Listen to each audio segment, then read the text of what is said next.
ರಾಜೀನಾಮೆ ಕೊಡಬೇಕು. ಯಾರು ನಾನು ಹೇಳ್ಬೇಕು, ಅಲ್ಲಿಂದ ಕೊಡಲ್ಲ, ತಗೋಬೇಕು ನಾವು. ತಗೊಳ್ಳಿ ತಗೊಳ್ಳಿ. ನಿಂತು ಬಿಟ್ಟಲ್ಲ ಆಗಲ್ಲ ಏನ್ರಿ ಅವನು ನಿಂತು ಬಿಟ್ಟಲ್ಲ, ನಾನು ನಿಂತು ಬಿಟ್ಟ ಕೊಡ್ಲಿಲ್ಲ.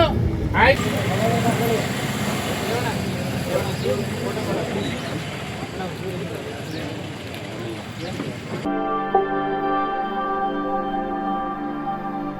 ಈ ಸಂಘದ ವಿಚಾರ ನನ್ನ ಹಣೆ ಬರ ಪೂರ್ತಿ ಗೊತ್ತಿದೆ. ಈ ಸಂಘ 1925ನೇ ಇಸ್ವಿಯಲ್ಲಿ ರಚನೆ ಆಯಿತು. ನಮ್ಮ ತಂದೆ ಆವಾಗ MRE ಆಗಿದ್ದರು. ಈ ತಾಲೂಕಿನ ಎಲ್ಲ ಜಾತಿಯ ನಮ್ಮ ಜಾತಿಯ ಎಲ್ಲ ಸೇರಿಸಿಕೊಂಡು ಸಂಘ ಕಟ್ಟಿದ್ರು.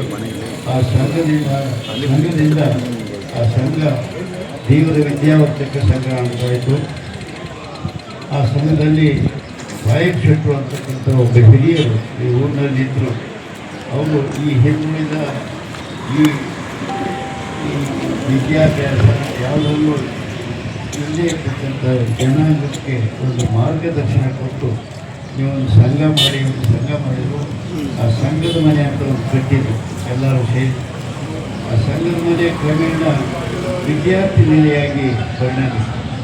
ಆ ವಿದ್ಯಾರ್ಥಿ ನಿಲಯದಲ್ಲಿ ನಾನೇ ಓದಿ ನಮಗೆ ಜ್ಞಾನೋದಯ ಆಯಿತು. ಅದೇ ವಿದ್ಯಾರ್ಥಿ ನಿಲಯದಲ್ಲಿ ನಾನು ಓದಿ ಜ್ಞಾನೋದಯ ಆಯಿತು. ಕ್ರಮೇಣ ನಾನು ಸೇಷಕ್ಕಾಗಲಿಲ್ಲ. ಅಪವಾದ ಈ ಕಟ್ಟಡ ನನ್ನ ವಿರೋಧಿಗಳು ಸ್ವಾಮಿರಾಯರ ಹೆಂಡತಿನ ಹೆಸರಲ್ಲಿ ಕಟ್ಟಿದ್ದಾರೆ ಅಂತ ಹೇಳಿದರು. ಅದು ನನ್ನ ಮೇಲೆ, ನನ್ನ ರಾಜಕಾರಣದ ಮೇಲೆ ಎತ್ತಿದ್ದು ನಾನು ಸೋತು ಸುಣ್ಣಾದೆ.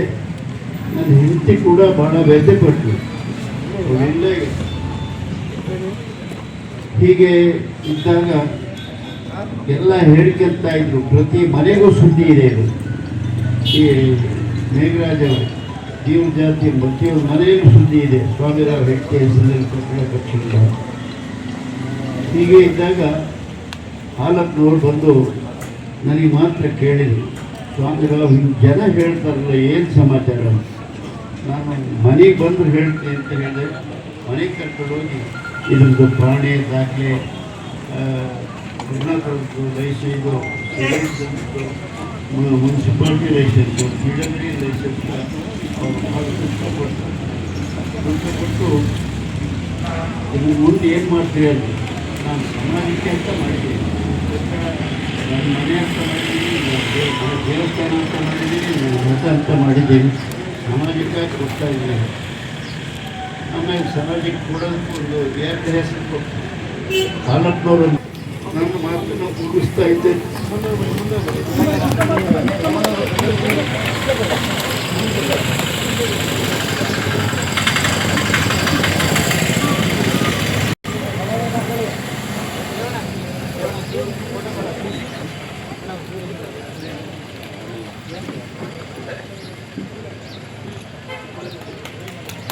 बोलो भारत माता की जय, बोलो भारत माता की जय। ನಮ್ಮ ಹೋರಾಟಕ್ಕೆ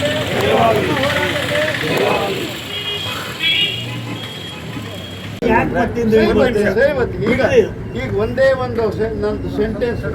ಈಗ ನಾರಾಯಣ ಗುರು ಮಹಾರಾಜ್ ಕಿ, ನಾರಾಯಣ ಗುರು ಮಹಾರಾಜ್ ಕಿ. ಈಗ ಆಯ್ತು ಸ್ವಾಮಿ, ಒಂದು ಕನ್ಸೆನ್ಸಸ್ ಅಂತ ಹೇಳ್ತಾರೆ. ನೀವು ಅಷ್ಟೊಂದು ಟೆನ್ಷನ್ ತಗೊಳ್ಳೋ ಉದ್ದೇಶ ಇಲ್ಲ. ಒಟ್ಟಾಭಿಪ್ರಾಯ, ಈಗ ಒಟ್ಟಾಭಿಪ್ರಾಯದ ಮೇಲೆ ಒಂದೇನೋ ಮಾಡಬೇಕು ಅಂತ ಆಗಿದೆ. ಹೊಸ ಕಮಿಟಿ, ಒಂದು ನಿಮಿಷ, ಕಮಿಟಿನೂ ಕಮಿಟಿ ಇವತ್ತೇ ಮಾಡಿಬಿಡಿ. ಇವತ್ತು ಏನಾಗುತ್ತೆ ಅವ್ರ ರೆಸಿಗ್ನೇಷನ್ ಕೊಡಿ. ಆಯ್ತು, ಒಂದು ಚೆನ್ನಾಗಿದೆ. ನೀವು ಸ್ವಲ್ಪ ತಿರಿ. ಈಗ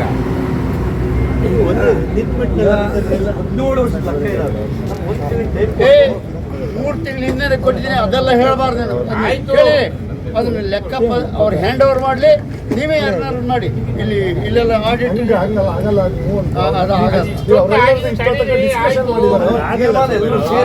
ರಾಜೀನಾಮೆ ಕೊಡಬೇಕು. ಯಾರು ನಾನು ಹೇಳ್ಬೇಕು, ಅಲ್ಲಿಂದ ಕೊಡಲ್ಲ, ತಗೋಬೇಕು ನಾವು.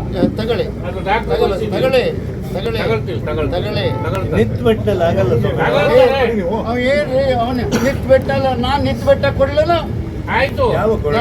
ಯಾವುದು ಎಷ್ಟು ಅವತ್ತಿಂದ ಹೇಳಿ. ರಾಜೀನಾಮೆ ಎಲ್ಲ ಅದು ಕಾಂಪ್ರಮೈಸ್ ಮಾಡಿ ನಿಮ್ಮನ್ನು ಒಪ್ಪಿಸಿ ಅವ್ರನ್ನ ಒಪ್ಪಿಸಿ ಮಾಡಿ ಮಿಟ್ಮೆಂಟ್ ಕೊಟ್ಟಿಲ್ಲ. ಹೇಳಿ, ನಾನೇ ನೇಮಕ ಮಾಡಿದ್ದು. ಆಯ್ತು, ನಾನೇ ನೇಮಕ ಮಾಡಿದ್ದು. ಇರ್ಬೋದು, ಅವನ್ನ ನೇಮಕ ಮಾಡಿದ್ ನಾನು. ಹೌದು, ಒಪ್ತೇನೆ, ಇಲ್ಲ ಅಂತಲ್ಲ, ನಾನು ಸಾಕ್ಷಿ ಅದಕ್ಕೆ. ಅದಕ್ಕೇನು ಅದಕ್ಕೆ ಏನಿಲ್ಲ. ಈಗ ನಾನು ಹೇಳ್ತೇನೆ, ಅವ್ರು ರಾಜೀನಾಮೆ ಕೊಡಬೇಕು. ಆಯ್ತು, ಒಂದ್ ನಿಮಿಷ ನಾ ಮಾತಾಡ್ಲ ಈಗ.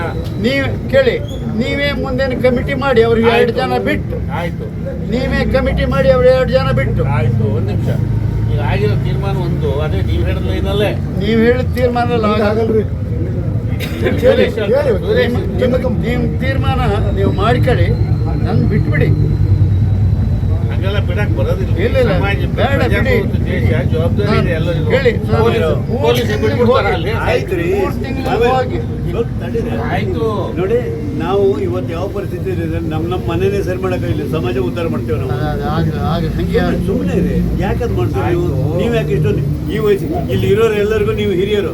ಹೇಳಿಲಿ, ನಾನು ಅನುಭವಿಸಿದ ನೋವು. ಆಯ್ತು. ನನ್ನ ಹೆಂಡತಿ ಕಳ್ಕೊಂಡ್ರೆ, ಆಯ್ತು. ನನ್ನ ಹೆಂಡತಿ ಕಳ್ಕೊಂಡ್ರೆ ಆಯ್ತು. ನಾನು ಬೇಕು. ಸ್ವಲ್ಪ ಇರ್ರಿ, ದಯಮಾಡಿ ತಾಳ್ಮೆ ತಗೊಳ್ರಿ. ನನ್ನ ಹೆಂಡತಿ ಸತ್ತೋಗಿದ್ದಾಳೆ. ಎಷ್ಟು ಜನ? ಆಯ್ತು. ಅವ್ಳು ಕೇಳಿ. ಸಾವಿಗೆ ಈ ಮುಟೆ ಗಂಟ್ರೆ ಕಾರಣ. ಆಯ್ತು, ಅದೇ ಹಾಕ್ರಿ. ನಾನು ಸಾಯ್ತೇನೆ. ಆಯ್ತು. ಅದಕ್ಕೆ ಬಿಡ್ರಿ ಇಲ್ಲಿ. ನಾನು ತೀರ್ಮಾನ ಮಾಡಿದ್ದೀನಿ. ನಮ್ಮ ಮನೆಯಲ್ಲಿ ಮಕ್ಕಳಿಗೆ ಇಟ್ಲಿಗೆಲ್ಲ ಆಯ್ತು, ಆಯ್ತು ಬಿಡ್ರಿ. ನನ್ನ ಹೆಂಡತಿ ಕೂಡ ನೊಂದ್ಕೊಂಡ್ಲು. ಅವಳು ಹೇಳಿದ್ಲು, ಯಾಕೆ ಈ ಕಟ್ಟಡ ಕಟ್ಟಕ್ಕೆ ಹೋದ್ರಿ? ಸಂಘದ ದುಡ್ಡು ತಿಂದರೆಲ್ಲ ದೊಡ್ಡ ಮನುಷ್ಯರಾಗ್ತಾರೆ, ನೀವು ಯಾಕೆ ಇದು ಮಾಡಿದ್ರಿ? ನನ್ನ ಹೆಸರು ಬೇರೆ ಬಂತಲ್ಲ ಅಂತ ಹೇಳಿ ಅವಳು ಮರುಕ ಕೊಟ್ಲು, ಅವಳು ವ್ಯಸನ ಪಟ್ಟಳು. ಆದರೆ ಅದನ್ನು ನಾನು ಕೂಡ ಈ 31ನೇ ತಾರೀಕು ಏನು ಡೇಟ್ ಫಿಕ್ಸ್ ಮಾಡಿ ನಾನು ಧರಣಿ ಉಪವಾಸ ಸತ್ಯಾಗ್ರಹ ಮರಣಾಂತರ ಉಪವಾಸ ಘೋಷಣೆ ಮಾಡಿದ್ದೆ. ಅದು ಅವಳಿಗೂ ಗೊತ್ತಿತ್ತು. ಈ ಕಾರಣದಿಂದ ಅವಳು ಸ್ವರ್ಗಸ್ಥ ಆಗಿದೆ. ಅವಳು ಸಾವು ಈ ಈ ಈ ಬಂಡಿ ರಾಮಚಂದ್ರ ಮತ್ತು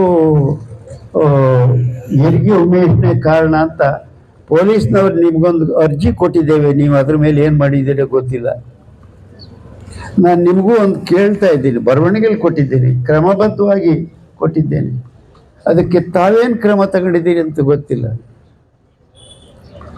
ಹೀಗೆ ಇದ್ದಾಗ ಹಾಲಪ್ಪನವ್ರು ಕೇಳಿದ ಪ್ರಶ್ನೆಗೆ ನಾನು ಯಾರಿಗಾರು ವಹಿಸ್ಕೊಡ್ತೀವಿ ಅಂತ ಹೇಳಿದೆ. ವಹಿಸ್ಕೊಡೋಕ್ಕಾಗಿ ಒಂದು ಬಂಡಿ ರಾಮಚಂದ್ರನ ನಾರಾಯಣಪ್ಪನವ್ರು ಹೇಳಿದರು. ಅವ್ರು ಜಿಲ್ಲಾ ಆರ್ಯ ಏಳಿಗೆ ಸಂಘದ ಅಧ್ಯಕ್ಷ ಆಗಿದ್ದು, ಅವ್ರು ಹೇಳಿದ್ರು ಅಂತೇಳಿ ಬಂಡಿ ರಾಮಚಂದ್ರ ವಹಿಸ್ಕೊಡೋ ದಿವಸ ಹಾಲಪ್ಪನವ್ರು ಇದ್ರು. ವಹಿಸ್ಕೊಟ್ಟ ದಿವಸ ವಹಿಸೋ ಮುಂಚೆ ಹಾಲಪ್ಪನವ್ರು, ಸ್ವಾಮಿರಾವ್ ಈ ಕಟ್ಟಡ ನೀವು ಬಿಟ್ಕೊಡ್ತೀನಿ ಅಂತ ಹೇಳ್ತೀರಿ, ಇದಕ್ಕೆ ದುಡ್ಡು ಎಷ್ಟು ಕೊಡಬೇಕು ಅಂದರು. ದುಡ್ಡು ಬೇಡ, ನಾನು ದುಡ್ಡಿಗಾಗಿ ಮಾಡಿಲ್ಲ, ನಾನು ವಿದ್ಯಾಭ್ಯಾಸ ಮಾಡಿದ್ದು ಇದೇ ವಿದ್ಯಾರ್ಥಿ ನಿಲಯದಲ್ಲಿ. ಅಲ್ಲೇ ನಮಗೆ ಜ್ಞಾನೋದಯ ಆಗಿತ್ತು. ನಾವು ರಾಜಕಾರಣಕ್ಕೆ ಬಂದ ಮೇಲೆ ನಮ್ಮ ಜನಾಂಗದವರೆಲ್ಲ ಸಪೋರ್ಟ್ ಮಾಡಿದ್ರು, ನಮಗೆ ಅವಕಾಶ ಕೊಟ್ಟರು. ನಾನು ಸೋಲ್ತೀನಿ ಅಂತ ಕೊಡ್ದಾಗ ಗೊತ್ತಿದ್ರು ಕೂಡ ಓಟ್ ಕೊಟ್ಟರು. ಸೋತಾಗ ಕಣ್ಣೀರು ಹಾಕಿದರು, ಗೆದ್ದಾಗ ಕಣ್ಣೀರು ಹಾಕಿದರು. ಅವರ ಋಣ ತೀರ್ಸೋಕ್ಕಾಗಿ ಮಾಡಿದ್ದೀನಿ ಹಾಲಪ್ಪನವರೇ ಅಂತ ಹೇಳಿದೆ.